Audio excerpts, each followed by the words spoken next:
Hey guys, we're back. I'm with Paige here. Hello. We're about to go on a little bike ride with the EV9 over there. We've got our adventure hats on, but we're gonna take them off and put some helmets on for safety.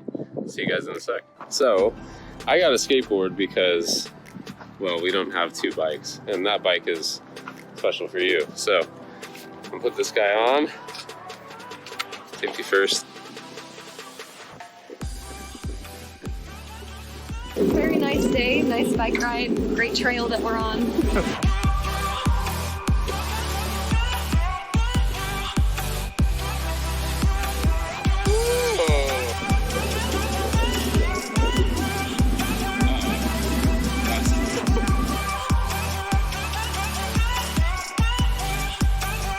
It'd be nice too to have a bike like this for uphills. Oh yeah. You're a little bit tired and you've been going for a while.